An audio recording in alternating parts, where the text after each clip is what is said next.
Good evening, beloved children. This is your group soul, your group consciousness, Zarina. We are, of course, delighted to be here amongst you, with you, and as you. We so appreciate what we will refer to as the level of your being. Each and every one of you finding that place within you that is level, that is strong, that is part of who you are in the deepest recesses of your being. It's a beautiful place in your consciousness.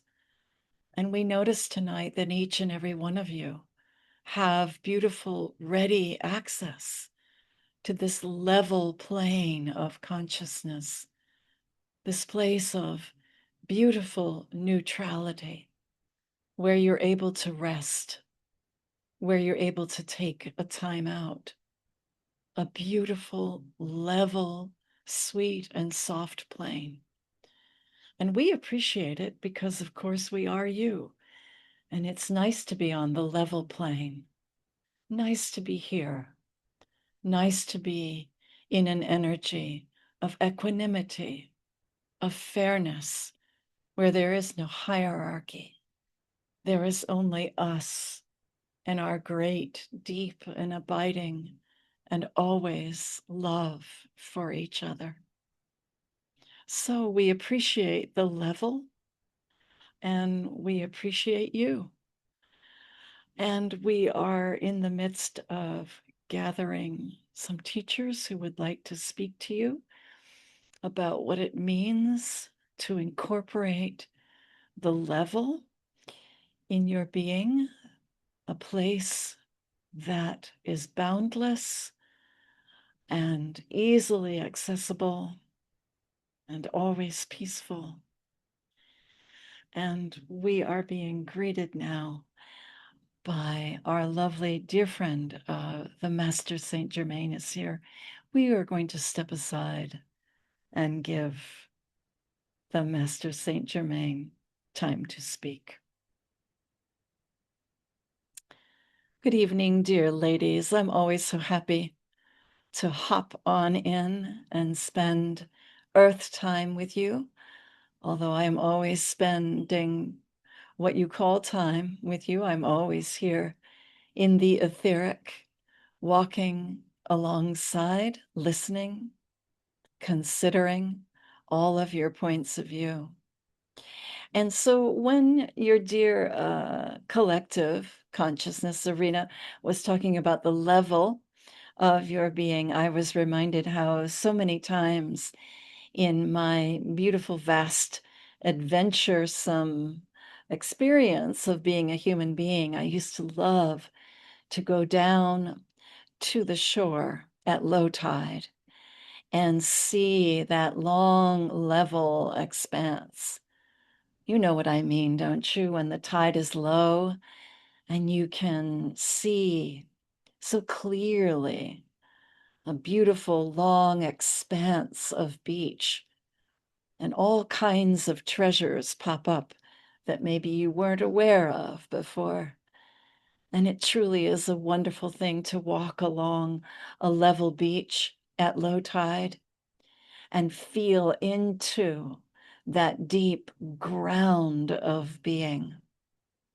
It is also a time when fishermen and sailors cannot go to sea because it is low tide. It is a time to consider, how will we mend our nets now that we cannot go to sea?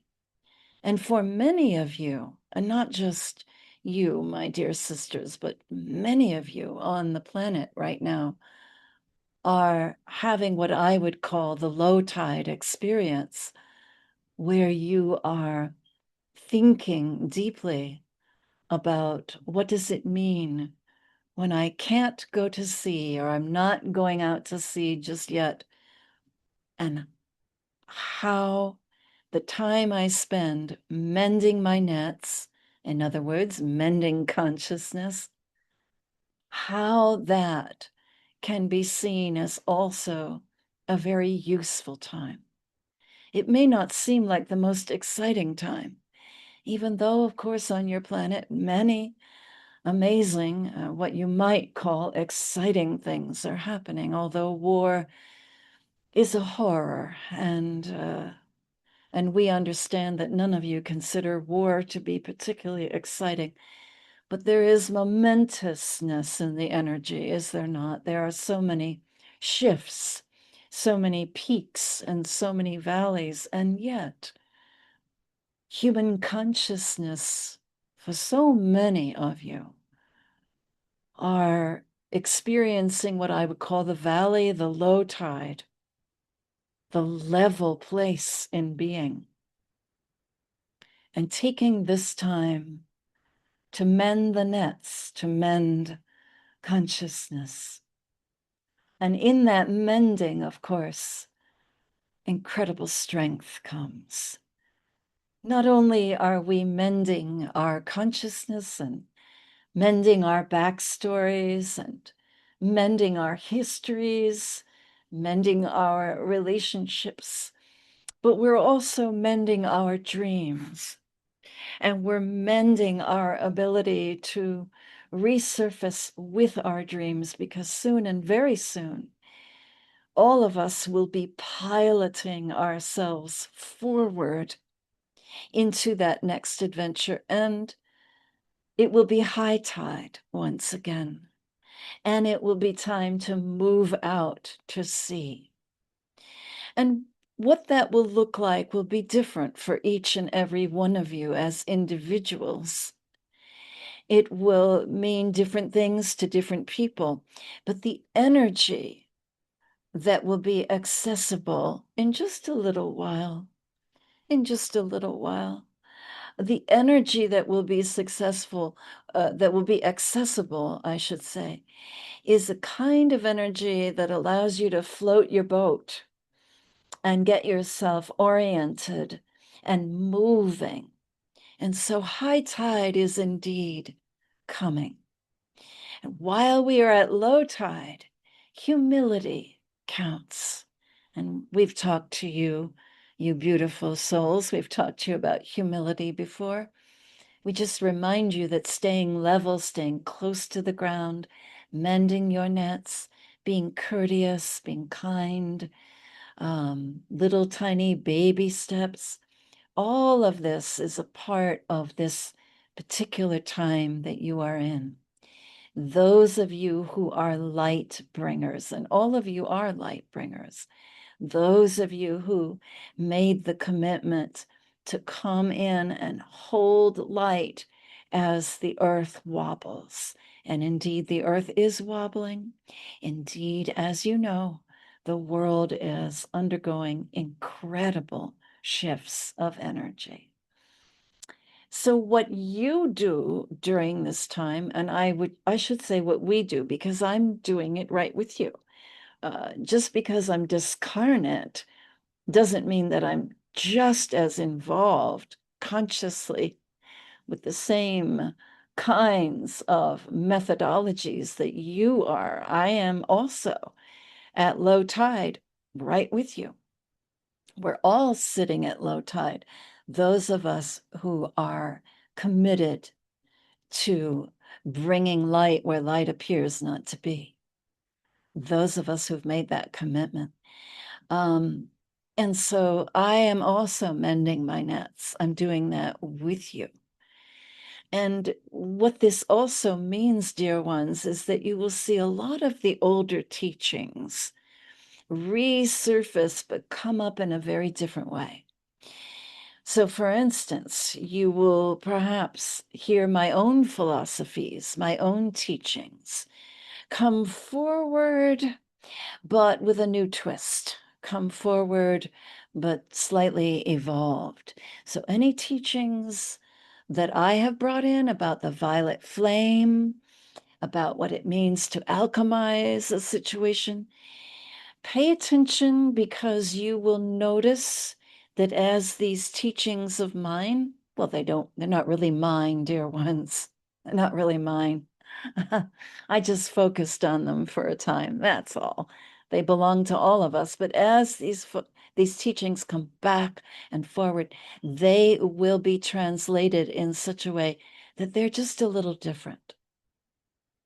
And so that is something to pay attention to as you are at low tide and mending your nets, to notice that these very old teachings come back forward, they resurface just a little differently. In some ways, you can think of it as resurfacing in the way the Atlantean and Lemurian lifetimes have resurfaced lately. And those older lifetimes are resurfacing, coming back into consciousness in the form of what you call aliens or UFOs. These are older forms of consciousness, often your consciousness, that the story is that the civilizations vanished. And yet, what I'm here to tell you is that they're coming back, and they're coming back differently. So they're coming back in tandem with your evolved consciousness. So your evolved consciousness brings all those ancient civilizations, brings them back, but brings them back in a way that is evolved. And again, incorporates what we're calling the level field of consciousness, this beautiful leveling. So that's all I wanted to say for the moment. I will certainly come back at some point later on and pick up with you that conversation of how we are working with you during this time to incorporate all the best of low tide energy.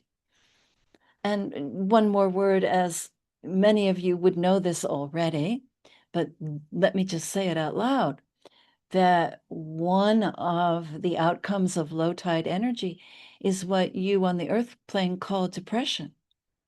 That's one of the, I would call, magnificent opportunities of low tide energy. Depression allows a soul to come into their being, to come way down in to their being and find their level plane, find that place within them, beyond the roller coaster, beyond the merry-go-round, that place deep down inside. I've got somebody who's tapping me on the shoulder saying, Germaine, it's my turn. Somebody who wants to further that conversation, and your group souls arena is giving me the nod to just allow this next speaker to come in. So let me step aside and let this next speaker come forward. Thank you. Thank you. Thank you, dear ones. Good evening. My name, if you choose to use it, a good energetic representation of my name is Des Moines.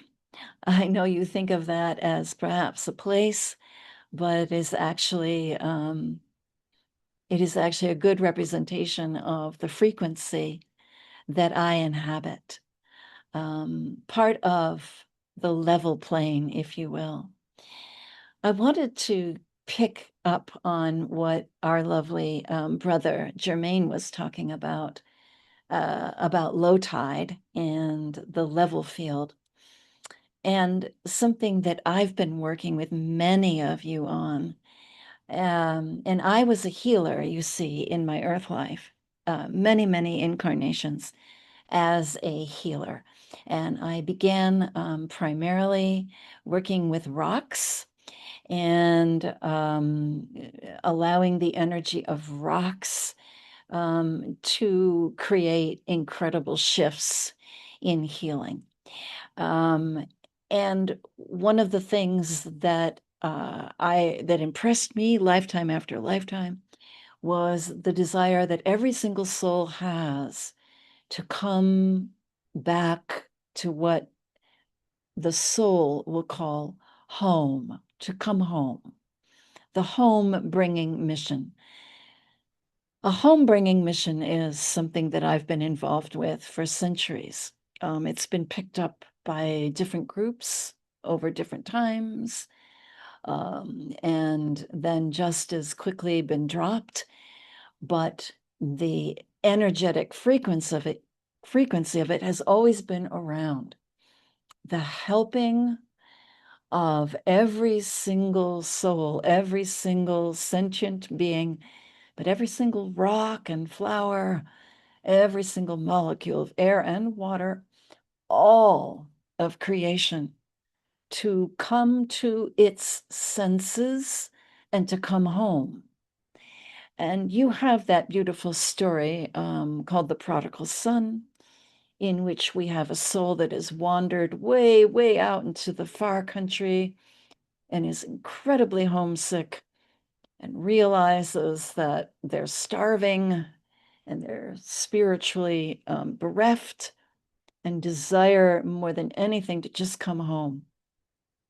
And that soul does come home and is greeted with incredible love and, festivities. And that story, that homecoming story, I know is a story that many of you here have thought about or considered and wondered, where are you in that homecoming story? And I want to invite you all to think of it a little differently. Perhaps you have asked, am I the son that wandered out? Am I the son that's wandering back? Am I the son's older brother who was very good and never wandered and was jealous at all the attention that the son that came back home got? Who am I in this story? I'm inviting you and all of the beautiful souls that work with this Des Moines energy, we're all inviting you to think of this differently, that you are actually in the consciousness of the Father that runs to greet yourself. You are greeting yourself as you come home. You are bringing yourself home. All of you are. You do this constantly. And I know that it is very moving and tears may come when this crosses your mind or your consciousness, or when you allow this to land in your heart, that you are the divine consciousness and you are welcoming yourself home. You are so thrilled to see your being as you cross the threshold. You are so grateful to throw your arms around yourself and say, I am so happy to see you. I love you. Let's throw a big, big party. Let's celebrate you. Let's celebrate this homecoming. So many of you on this planet are enacting the story of coming home in so many different ways. Some of you are doing it by literally undergoing physical death, literally undergoing a physical death and literally moving home in that way. And many, many, many of you are doing it by finding your tribe, that group of people that feels like home. And some of you are doing it simply by allowing yourself to grieve, to mourn, to feel out of sorts, to feel tired, to feel exhausted. All of this is proof that you, as divine energy, are welcoming yourself home, giving yourselves permission to be just as you are. It is beautiful, and it is an enormous shift for our planet. For as you welcome yourselves home, as you give yourself permission to not be a stranger in your heart, as you give yourself permission to come back and be spiritually well fed and to be celebrated for the fullness of your human and divine identity. As you allow this, of course, you know what happens. The egg cracks open and the whole world is born. And we have a sense of the contagion of a home bringing and a homecoming, where we welcome everybody home. And so there are no longer foreigners or immigrants or strangers. There are no longer different camps or different sides. The boundaries of your world will begin to disappear. Everybody is going to be welcomed home as you welcome yourself home. It is a both and situation. It is beautiful. It is gradual, yes, but it is achieved partly by what our brother Germain was describing as entering the low tide with a real appreciation for the level field, mending your nets, taking care of yourselves. That is part one. And the other part is by recognizing that it is your divine energy, your divinity, that welcomes you home. You are the one that rushes out to meet your dear human self. You are the one who rushes out to meet, wraps your divine arms around your human self and says, I've got you. I love you.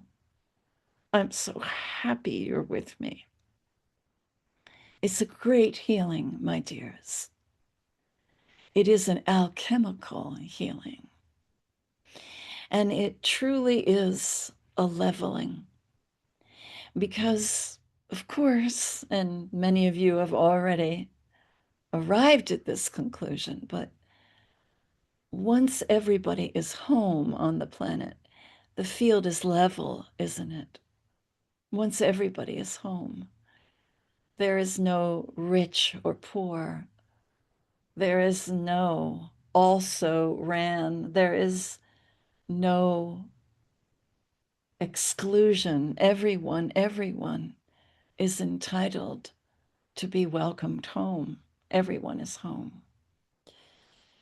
It doesn't happen overnight, although I must say, as someone who worked in the art of healing for many, many lifetimes, and also worked with mineral on the mineral level and work with stone, I can see that it happens deep, deep within you in what you might call the quantum level, that it is happening within you. This recognition that I am ready to bring myself home. I am ready to welcome myself home. I am welcoming myself home. This is part of the alchemy of this time. And I don't speak for myself. You've already felt into that. I'm a part of an enormous healing collective. And we have been at work on the earth and from the ethers for many thousands of years. And yes, we were involved in those civilizations that rose and then fell. And yes, we are a part of bringing those civilizations back in a beautiful, level way. So I want to thank you all for lending me your ears. You've been incredibly hospitable. I've enjoyed your presence. You're all beautiful, divine listeners. Let me step aside. I know your group consciousness would like to come back in. So thank you for allowing me to speak with you on this evening. And this is your group soul, Zarina, and we are grateful to Germaine and Des Moines, both of you, for coming in. And we have another dear one who has asked to come forward, and she is bringing with her her shadow.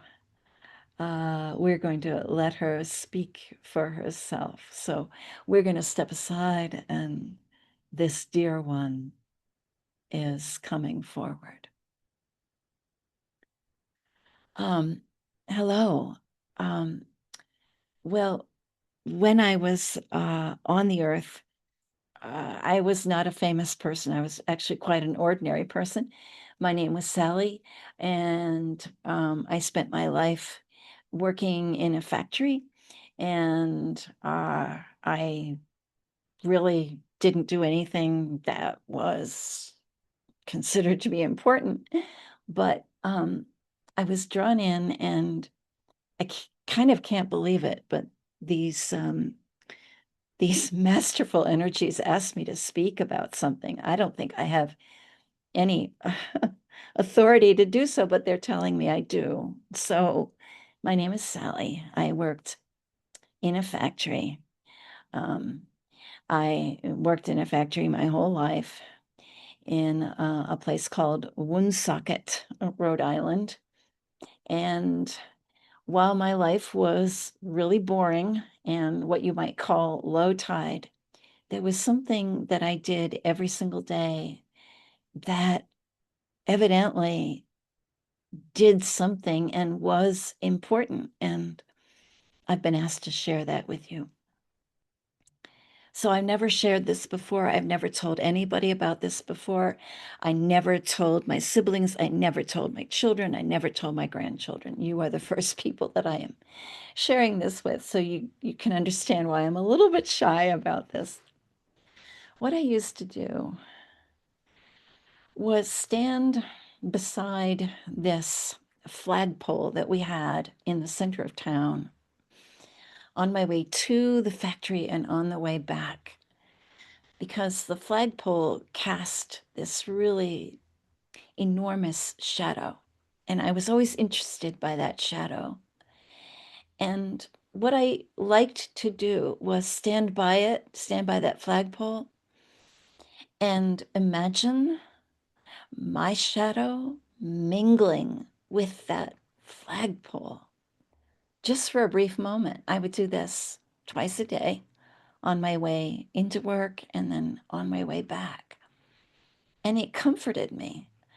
There was something, I mean, if you had watched me do it, you might have thought I was a real weirdo, but there was something really reassuring and comforting about my shadow and the shadow that that flagpole cast, and the importance of our shadow and the way the light shines upon us.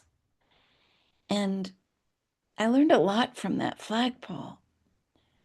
I learned that even though that flagpole didn't go anywhere, it just was kind of stuck in place.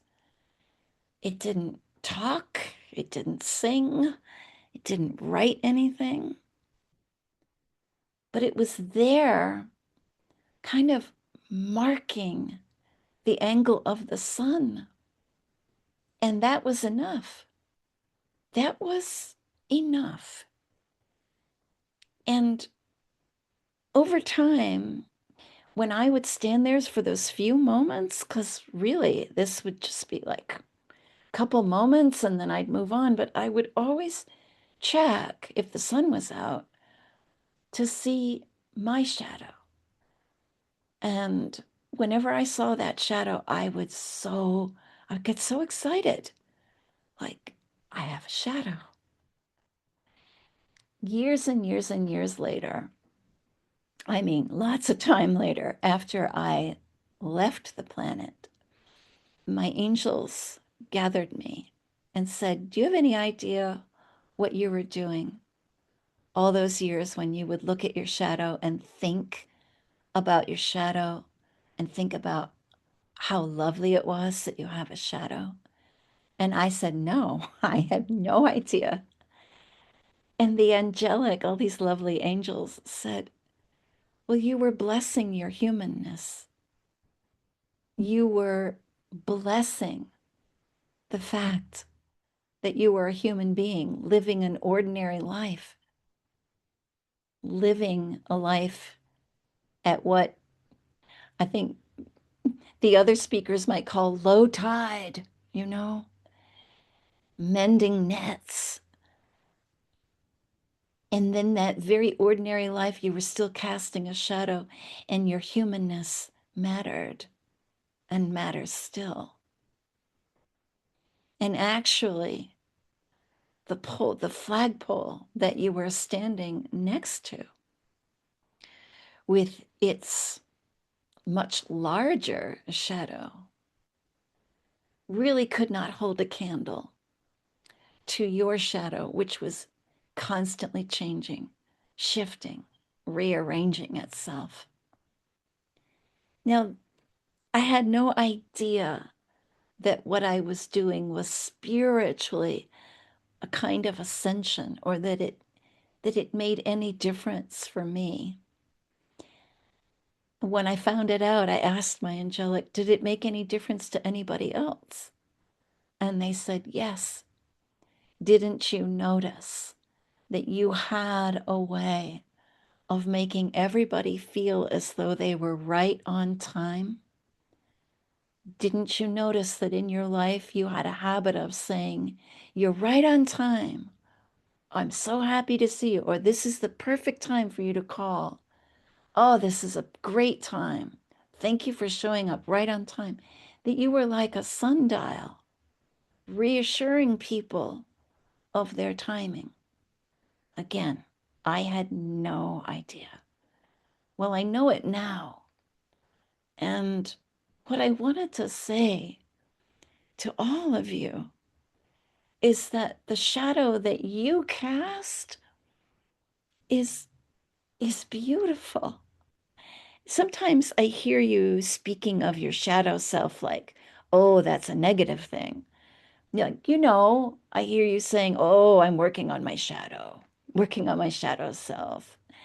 But you see, I think the shadow is beautiful because it means you're human. It means that you take up space. It means you're willing to stand in the sunlight. It means you're willing to be a part of things on the earth plane. Can you see how beautiful that is? I think it's beautiful.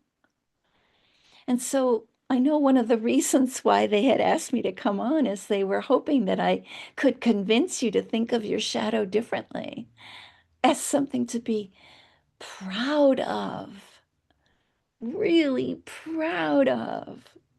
You've got a shadow. You're cool. You're human. That's so good. And from my point of view, I see all these shadows mingling and coming together. And from my point of view, it looks like a beautiful forest. It looks like trees and the beautiful shadows that come at certain times during the day and the light coming from all of you. From my point of view, it looks beautiful. I hear you say that it's tough on your planet. I understand. I'm willing to be compassionate. Of course I am. I just want you to know what it looks like from here. And I hope you will be proud of your shadows.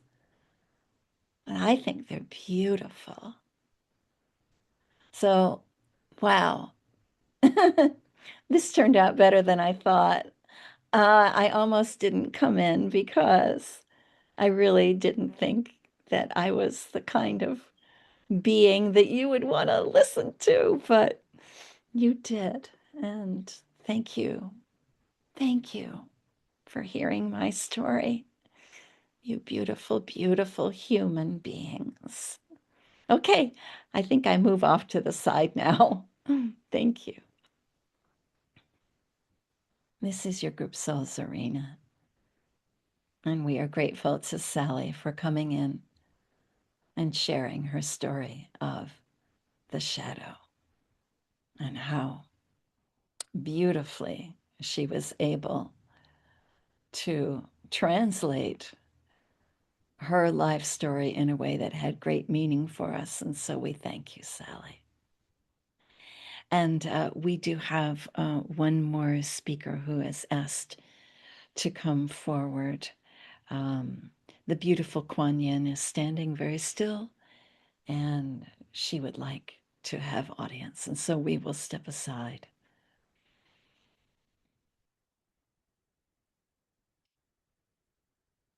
Good evening and good morning, dear precious beings. Thank you for inviting me in. The partition, you know, is growing larger and larger. And what I mean by that is the opening in your hearts is becoming larger and larger. Oftentimes, when I gaze upon the beautiful human structure, I see what you might call a kind of swimming pool that has had a covering on it. And the covering now is being gently, gently pulled aside to expose this beautiful depth of water, of soft, beautiful water. And this is a water that, yes, is moving at low tide. This is a water that creates expanse and opening and invites all kinds of new lessons, new ways of looking at things in. It is also a fundamental part of your being that you know well. This soft place, this place underneath the fissure, underneath the crack, this place underneath that partition, this place of water, of movement. It is also, and many of you know this and have spoken to this, it is what we call the divine feminine. What is the divine feminine? Well, it is the place where things are born all over again. It is that great cosmic womb out of which comes infinite possibility. And yes, you are moving forward into this divine feminine. Sometimes the divine feminine shows up as a dark place, but all wombs are dark. And sometimes the divine feminine shows up as a place where we're not yet ready to come out of the womb, to pierce through the egg. And that is part of the birthing process. And sometimes the divine feminine shows up as a beautiful, watery chaos. This is also true. But always the divine feminine shows up as the infinite, infinite welcoming of evolution, of movement forward. And this is true for your planet. You are aware of the vibration of war, and we all know how unsettling this is for you. We all know that it causes great distress. We hope that you will feel the invitation to continue to expose your heart, remove the covering of your heart, so that you can actually feel these vibrations, so that they can move through you as if you were complete water, so that the vibrations move absolutely through you, so that they do not scar you, but that they move through you. This is the blessing of this time. This is the blessing of the many, many, many lifetimes that you all have lived, and the many times you have practiced many different teachings that have taught you the value of a soft and open heart. This is the value of practicing non-defensiveness. This is the value of practicing the softening of your ego. This is why. So that you, all of you, in your incredible and beautiful softness of being, can allow these energies of war to simply move through your ocean and come to that level place, that low tide. That is where you meet them, and that is where you repair them. This will make sense to you in your dream life and in your meditation. And we will right now bring you into a meditation that will briefly open for you what we believe is your area of service while here on this planet. And so you are invited, and we are doing the same with you. We are all invited to imagine that we are not simply drops of water, but that we truly are water, each and every one of us. That if we are in a physical body, that it is liquid, that our feet are liquid, knees and calves and thighs, liquid, torsos, liquid, chests and shoulders and necks and heads and tops of heads, liquid, that our personas are liquid, our egos are liquid, our humanness is liquid, and that we are warm, and that we are willing, and that we are a womb. We can feel into this beautiful womb that we are. And we know that there are energies of war, energies that are children of ours, that have left and gone way far out into the far country, that are anxious to come home. And we understand that we will meet these energies and embrace them. And so as this warm, liquid warmth that we are, we stand ready to meet all of the energies, all the personalities, all the combatants, everyone who is pushing the theme of war forward or is suffering because of the theme of war. We stand ready to receive all children, all soldiers, all combatants, all generals, presidents, prime ministers, all leaders, and we invite them now into our womb. We invite them home. We bring them home. And as we invite them home, we remember that we are bringing ourselves home as well.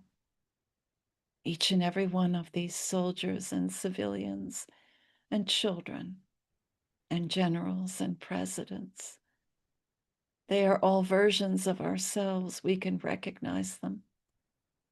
We're calling ourselves home. And as we call all these energies home, we notice that we are calling everyone home to a beautiful beach that is at low tide, a level beach, And on this level beach, we can see that all the energies of war have been alchemized into beautiful pearls. And now we are amazed by just how many pearls there are. Every pearl representing a soul who has put down their weapon, a soul now alchemized into peace, a soul that has come home. All of these pearls, all these souls that have come home.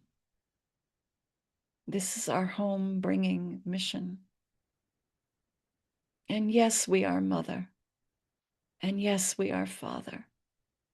And yes, the home bringing mission comes from the divine feminine as well as from the divine masculine. And yes, we move out into the world. And yes, we move deep within ourselves. And yes, this is the time. You have done this right now. You have brought many, many, many children home. You've brought yourself home. You've brought those warring energies home. And look at them. They're pearls on the beach.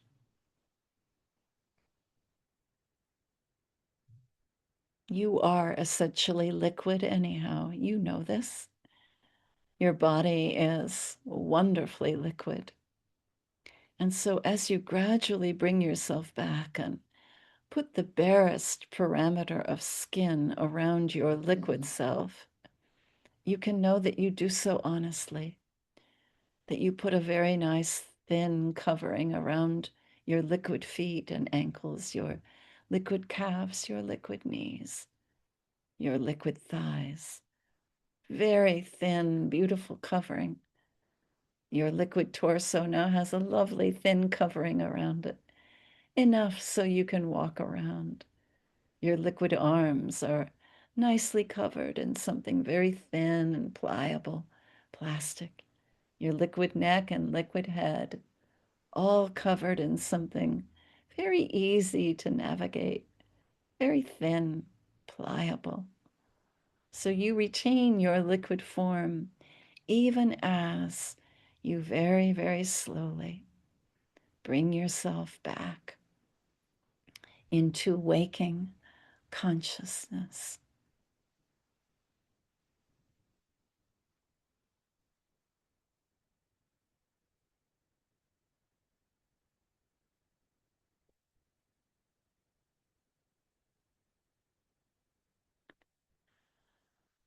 And you are home, and you are safe, and your shadow is beautiful, and you are mending your nets, and you are important, and you are the home bringing mission. You are bringing everyone and everything home. It's good to be home. Welcome home. And namaste.